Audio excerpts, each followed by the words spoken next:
sigurado ka ba? Sigurado ka bang kaya mo? Hindi mo naman kailangan pa magtrabaho eh. Maiintindihan naman ni Sir Armani na siyempre grabe ang pinagdaanan mo. Tsaka, kaya mo na bang harapin yung mga tao rito? Alam mo naman, siyempre baka kung ano-ano sabihin nila sa'yo. Hindi rin natin maiiwasan na makita mo si Sir Gabriel.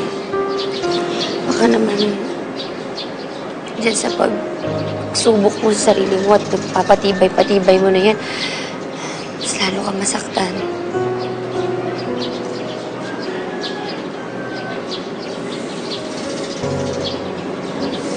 Kaya ko.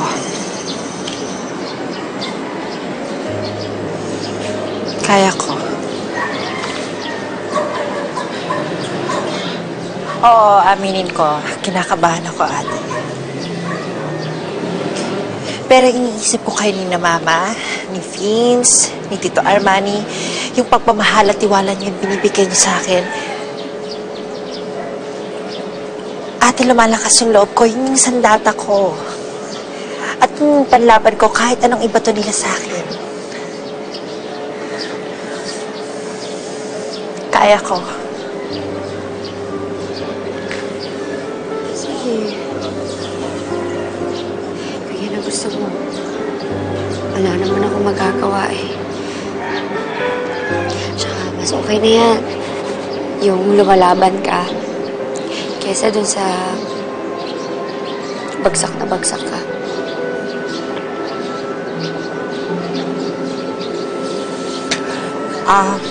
Sige ate, muna ka na sa loob.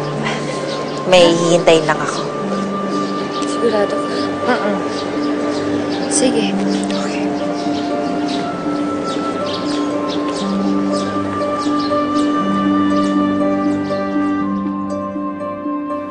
I am really very sorry kung hindi kita napagtanggol sa kapatid ko. Alam mo naman kung gaano niya kamahal yung alaga niya, yung si Destiny Rose or si Joey.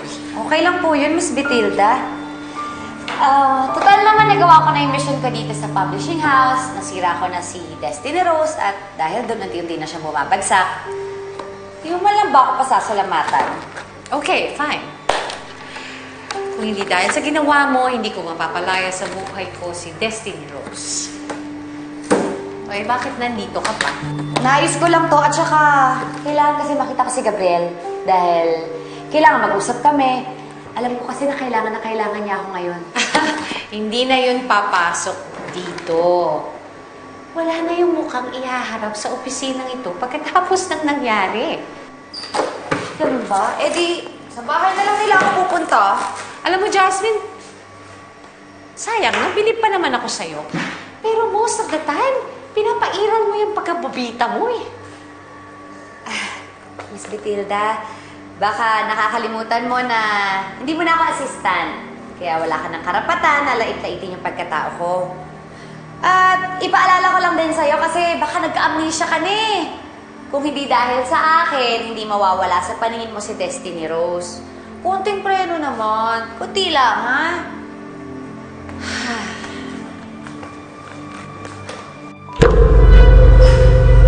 Aba! Andito pala ang woman of the hour. Trans woman of the hour.